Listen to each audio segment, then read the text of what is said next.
प्रधानमंत्री नरेंद्र मोदी आज गुजरात के नवसारी का दौरा करेंगे। अंतर्राष्ट्रीय महिला दिवस के मौके पर महिला योजना की देंगे सौगात। प्रधानमंत्री नरेंद्र मोदी नवसारी में लखपति दीदी कार्यक्रम में होंगे शामिल। 1.5 लाख से ज्यादा लखपति दीदियों के सम्मेलन को करेंगे संबोधित। पीएम मोदी गुजरात सरकार की सखी साहस योजना का करेंगे शुभारंभ। गुजरात सरकार ने 20 फरवरी को अपने बजट में इस योजना की थी घोषणा। अंतर्राष्ट्रीय महिला दिवस पर प्रधानमंत्री मोदी की सुरक्षा की विशेष तैयारी। नवसारी में प्रधानमंत्री की सुरक्षा में तैनात रहेंगी महिला पुलिस बल। गुजरात पुलिस की करीब 2500 महिला पुलिस कर्मचारी और अफसर संभालेंगी प्रधानमंत्री की सुरक्षा का जिम्मा। गृह सचिव निपुण तोरवानी करेंगी समन्वय और निगरानी। अंतर्राष्ट्रीय महिला दिवस पर दिल्ली की महिलाओं को मिल सकती है बड़ी खुशखबरी। आज हो सकता है महिला समृद्धि योजना का ऐलान।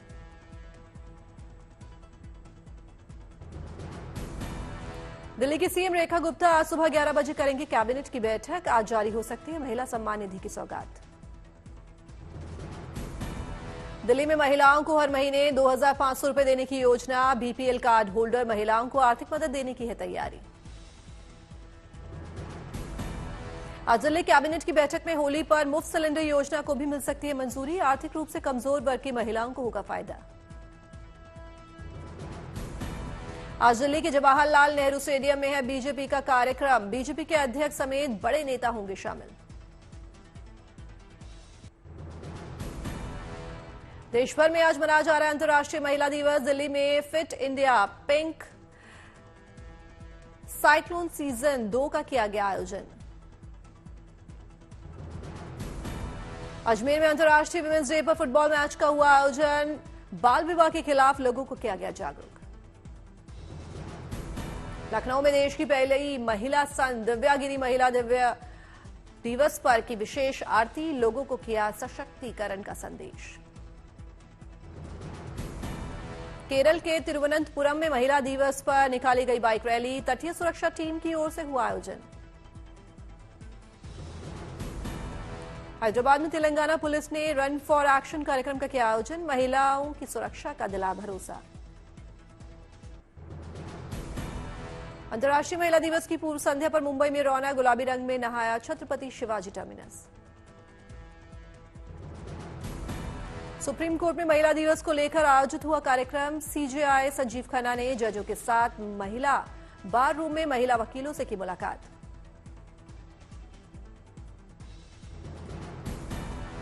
दिल्ली में रक्षा मंत्री राजनाथ सिंह ने नाविका सागर परिक्रमा के क्रू की महिलाओं से की बातचीत। महिला दिवस की पूर्व संध्या पर राजनाथ सिंह ने महिलाओं से बातचीत कर जाना हालचाल।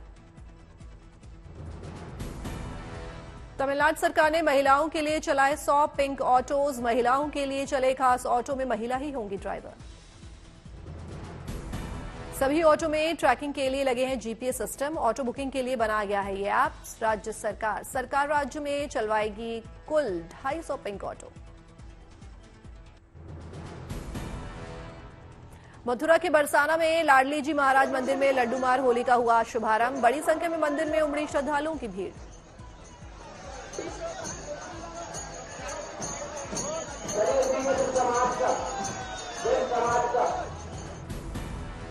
मंदिर में जमकर उड़ा गुलाल समेत कई रंगों का अबीर। भक्तों में दिखा गजब का उत्साह। चेहरे पर हर्षोल्लास।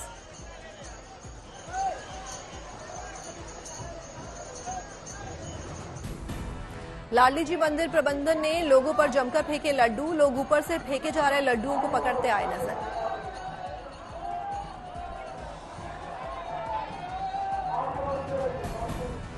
मंदिर में जमकर बजा ढोल और मंजीरा। मंदिर परिसर में भक्तों ने लगाए राधे कृष्ण के जयकारे।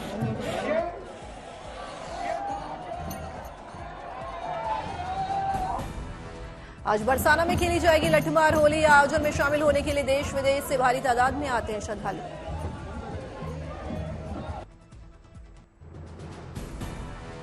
बिहार के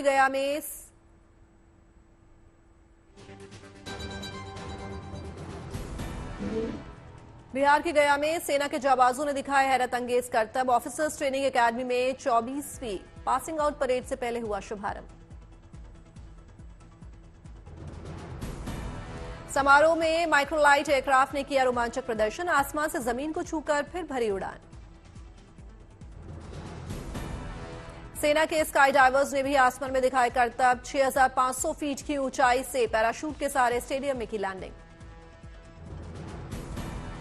आईएनएस चिल्का में अग्निवीरों के 5वें बैच की पासिंग आउट परेड हुई। नौसेना में शामिल होने के लिए 2,972 अग्निवीरों की ट्रेनिंग का सफल समापन। वायुसेना का परिवहन विमान AN-32 आपात लैंडिंग के दौरान बागडोगरा में दुर्घटनाग्रस्त हो गया। हादसे में विमान में सवार सभी क्रू मेंबर्स सुरक्षित। जयपुर में बॉलीवुड के सबसे बड़े अवार्ड शो के लिए जुटे सितारे। आज से 2 दिन का आईफा अवार्ड शो का आयोजन। शाहरुख खान समेत बड़े कलाकार जयपुर पहुंचे। आईफा अवार्ड शो के लिए बॉलीवुड, हॉलीवुड समेत वीआईपी हस्तियों के जयपुर आने का सिलसिला जारी। सुपरस्टार को देखने के लिए उमड़े फैंस। जयपुर में आईफा ट्रॉफी बनी आकर्षण का केंद्र। कई स्थानों पर लोगों के लिए प्रदर्शित की गई। इस बार आईफा मनाने जा रहा है अपने 25 सालों का गौरवशाली सफर का जश्न। आयोजन के लिए तैयार हो रहा है भव्य स्टेज। आज आईफा डिजिटल अवार्ड कार्यक्रम, कल आईफा अवार्ड का ग्रैंड फिनाले होगा। फिल्म अभिनेता अनुपम खेर अपना 70वां जन्मदिन मनाने के लिए परिवार और अनिल कपूर के साथ हरिद्वार पहुंचे। अनुपम खेर ने हर आश्रम में संतों से मुलाकात कर पूजा उपासना की और भंडारे कर संतों को भोजन वितरित किया। प्रधानमंत्री मोदी ने गुजरात दौरे के पहले दिन केंद्र शासित प्रदेश दादरा और नागर हवेली एवं दमन और दीव को दी सौगात। 2,587 करोड़ की विकास परियोजनाओं का किया शिलान्यास एवं उद्घाटन। दादर और नगर हवेली एवं दमन एंड दीव में लगभग 1,075 करोड़ की लागत वाली 25 परियोजनाओं का हुआ लोकार्पण, जिनमें दादरा और नागर हवेली की 820 करोड़ की कुल 14 परियोजनाएं। प्रधानमंत्री मोदी ने दमन की 105 करोड़ की कुल 7 परियोजनाओं और दीव की 150 करोड़ की कुल 7 परियोजनाओं का भी किया लोकार्पण। केंद्र शासित प्रदेश में पर्यटन को बढ़ावा देने के लिए भी कई परियोजनाओं की गई शुरुआत। 5 स्टार सुविधाएं वाला दीव में फोर्ट सर्किट हाउस और एनेक्सी सर्किट हाउस का निर्माण। पर्यटकों के लिए देविका गार्डन में टॉय ट्रेन की शुरुआत। वहीं समुद्र के सुंदर नजारे को देखने के लिए नमोपथ सी फ्रंट पर 1.1 किलोमीटर लंबा ट्रैक बनाने की योजना। केंद्रीय गृह मंत्री अमित शाह आज गुजरात दौरे पर जूनागढ़ और गिर सोमनाथ जाएंगे। गृह मंत्री का दौरा 2 दिनों का होगा। गृह मंत्री अमित शाह कल अहमदाबाद और गांधीनगर में कई कार्यक्रम में शामिल होंगे। राज्य की विकासात्मकता और सांस्कृतिक परियोजनाओं का शुभारंभ करेंगे। लोकसभा में नेता प्रतिपक्ष राहुल गांधी के 2 दिवसीय गुजरात दौरे का आज आखिरी दिन। 2027 के चुनावों के मद्देनजर अहमदाबाद में कार्यकर्ताओं से संवाद करेंगे। उत्तर प्रदेश के मुख्यमंत्री योगी आदित्यनाथ आज नोएडा दौरे पर कई परियोजनाओं की देंगे सौगात। माइक्रोसॉफ्ट के कैंपस समेत कई इंफ्रास्ट्रक्चर और आईटी परियोजनाओं की रखेंगे आधारशिला। मुख्यमंत्री योगी ने शुक्रवार को आगरा दौरे पर युवाओं के लिए किया बड़ा ऐलान। उद्यमी विकास योजना के कार्यक्रम में बोले योगी आदित्यनाथ, अगले वर्ष तक 20 लाख युवाओं को मिलेगा रोजगार।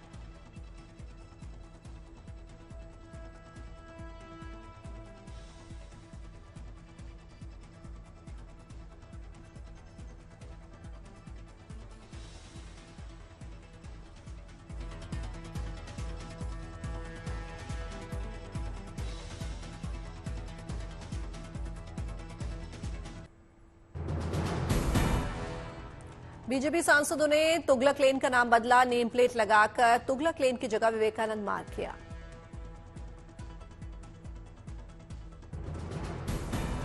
दिल्ली बीजेपी अध्यक्ष वीरेंद्र सचदेवा ने सत्येंद्र जैन के मोहल्ला क्लिनिक बंद करने के आरोप पर दी प्रतिक्रिया। बोले, मोहल्ला क्लिनिक नहीं, लेकिन अरविंद केजरीवाल और सत्येंद्र जैन के भ्रष्टाचार की दुकानें जरूर बंद हो रही हैं।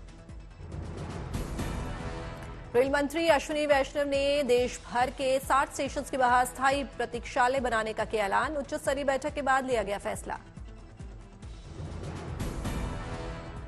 दिल्ली दंगों के दौरान चर्चित आरोपी शाहरुख पठान को दिल्ली की कड़कड़ुमा कोर्ट ने दी 15 दिन की अंतरिम जमानत। कोर्ट ने आरोपी शाहरुख को 20,000 रुपए के निजी मुचलके और इतनी ही राशि के एक जमानतदार पर अंतरिम जमानत दी। रक्षा मंत्रालय ने भारतीय सेना के T-72 टैंकों के इंजन की खरीद के लिए रूस के साथ 24.8 करोड़ के सौदे पर किया हस्ताक्षर। इसके तहत T-72 टैंकों के लिए 1000 HP के इंजन खरीदे जाएंगे।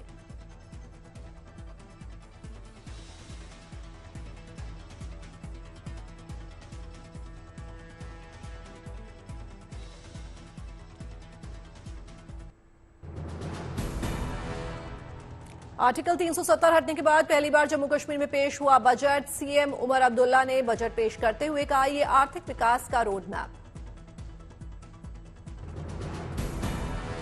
बजट पेश करने के दौरान मुख्यमंत्री उमर अब्दुल्ला का बड़ा बयान। कहा, जम्मू कश्मीर को पूर्ण स्वराज का दर्जा वापस दिलाने के लिए सरकार दृढ़ संकल्पित।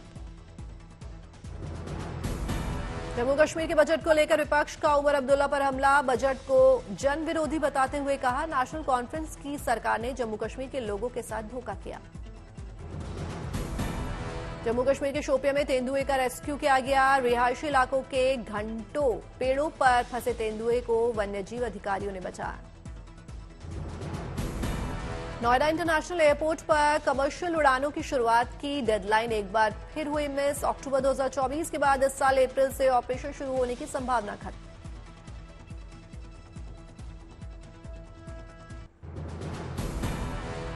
गाजियाबाद में पुलिस और बदमाश के बीच मुठभेड़। एक बदमाश को लगी गोली, गिरफ्तार। अमृतसर में पुलिस से मुठभेड़ के बाद तस्कर गिरफ्तार, हथियार और ड्रग्स बरामद। मेरठ में पुलिस को मिली बड़ी कामयाबी। हथियार के साथ 2 तस्कर को किया गिरफ्तार, पूछताछ जारी। सोनभद्र में पुलिस को मिली बड़ी कामयाबी। भारी मात्रा में गांजा के साथ 2 तस्करों को किया गिरफ्तार। हरदोई में एसटीएफ ने यूपी बोर्ड परीक्षा केंद्रों पर की छापेमारी। 2 सेंटर से 22 से अधिक कॉपियां बरामद। दिल्ली में अमृत बायोडायवर्सिटी पार्क का एलजी विनय कुमार सक्सेना ने किया शुभारंभ। एलजी ने कहा, दिल्ली में क्लीन और ग्रीन जगहों को बढ़ाना हमारी प्राथमिकता। बलिया में मंत्री दयाशंकर सिंह ने मेडिकल बस सर्विस का किया उद्घाटन। मंत्री ने चेक करवाया अपना ब्लड प्रेशर। लोगों को मेडिकल सुविधाएं मिलने में होगी आसानी। उज्जैन में सिंगर हनी सिंह ने किए बाबा महाकालेश्वर के दर्शन। विधि विधान से की सिंगर ने पूजा पाठ और लिया बाबा का आशीर्वाद। विजयवाड़ा में इंटरनेशनल कॉन्फ्रेंस 2025 का हुआ आयोजन। कार्यक्रम में शामिल हुए सीएम चंद्रबाबू नायडू। सीएम ने कॉन्फ्रेंस को किया संबोधित। नोएडा में पुलिस ने बरामद किए लोगों के खोए और चोरी हुए फोन। पुलिस ने लोगों को वापस लौटाए उनके फोन। लोगों के चेहरों पर दिखी खुशी। बाबा बद्रीनाथ का हुआ श्वेत श्रृंगार। मंदिर समेत पूरा इलाका बर्फ की मोटी चादर से ढका। रास्तों पर भी की कई बर्फ जमने से आवाजाही हुई बंद। सेना के जवान खूबसूरत नजारों को मोबाइल के कैमरे में कैद करते दिखे। दिल्ली के त्यागराज स्टेडियम में ओएनजीसी पैरागेम्स का जोरदार आयोजन। धावकों ने दौड़ में दिखाया दमखम।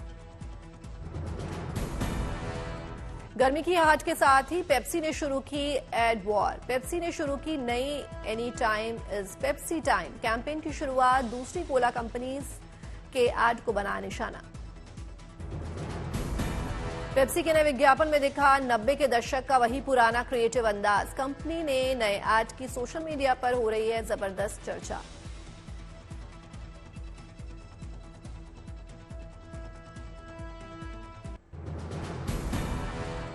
आज से जयपुर में 2 दिवसीय आईफा अवार्ड का आयोजन। बॉलीवुड सितारों समेत तमाम हस्तियां हुई शामिल। फिल्म द डिप्लोमैट का नया गाना रिलीज हुआ। फिल्म में जॉन इब्राहिम के साथ सादिया खतीब और कुमुद मिश्रा भी अहम रोल में आएंगी नजर। 14 मार्च को सिनेमाघरों में होगी रिलीज। बॉलीवुड सिंगर अजय देवगन ने अपनी नई एआई कंपनी का किया ऐलान, जो पूरी तरह से एआई बेस्ड होगा, जहां एआई की मदद से स्टोरी टेलिंग की जाएगी। फिलहाल अजय देवगन इस कंपनी के अध्यक्ष के तौर पर भी करेंगे काम। 70 साल के हुए बॉलीवुड के दिग्गज अभिनेता Anupam Kher. Social media post में उन्होंने अपने मशहूर किरदारों की तस्वीरें शेयर की। लिखा, जिस शख्स ने 28 साल की उम्र में 65 साल के बुजुर्ग की भूमिका निभाई हो, उसकी जवानी तो अब शुरू हुई है। पीवीआर आइनॉक्स ने आमिर खान के बर्थडे सेलिब्रेशन के लिए खास तैयारी की। पीवीआर में दर्शकों के लिए ऑफर का भी ऐलान किया गया। पीवीआर आइनॉक्स ने 14 मार्च से 27 मार्च तक आमिर खान की सुपरहिट फिल्मों की होगी स्क्रीनिंग। पठानकोट में नशे और आपराधिक गतिविधियों पर रोकथाम के लिए पुलिस ने चला ऑपरेशन सील। दूसरे राज्यों से लाने वाली सीमाएं सील की गई। सभी वाहनों की हो रही है जांच। संभल में देव मुक्ति आंदोलन संगठन में एसडीएम दफ्तर में किया हवन। संगठन शाही मस्जिद में करना चाहता था हवन, रोके जाने पर भड़के संगठन के लोग।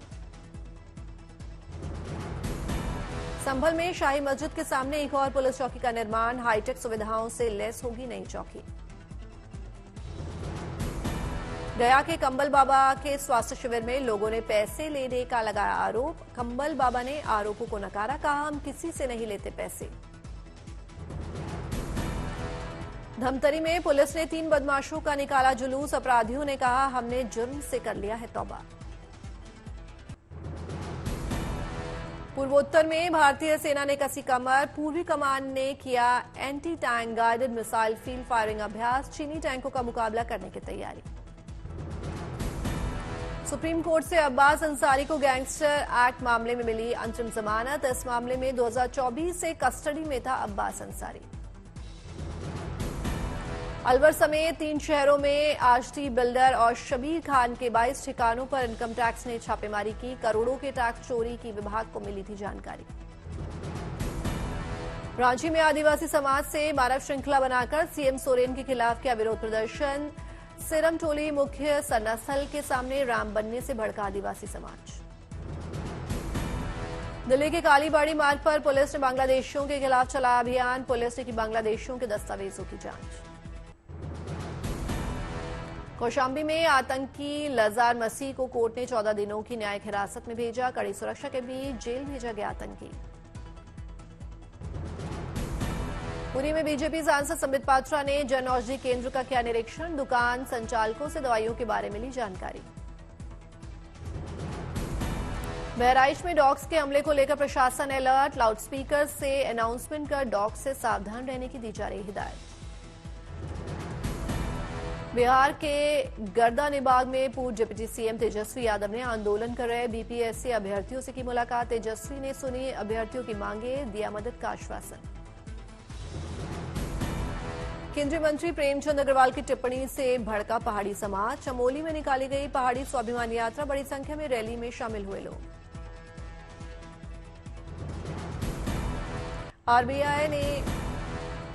आरबीआई ने गोल्ड लोन के नियम सख्त करने की योजना बनाई। अनियमितताएं मिलने के बाद ग्राहकों की बैकग्राउंड जांच और सोने के मालिकाना हक का पता लगाना किया जा सकता है अनिवार्य। डीलर्स एसोसिएशन के मुताबिक फरवरी 2025 में गाड़ियों की रिटेल बिक्री में गिरावट आई। कारों और दोपहिया वाहनों की मांग घटने से बिक्री 7% कम होकर करीब 19 लाख यूनिट्स रही।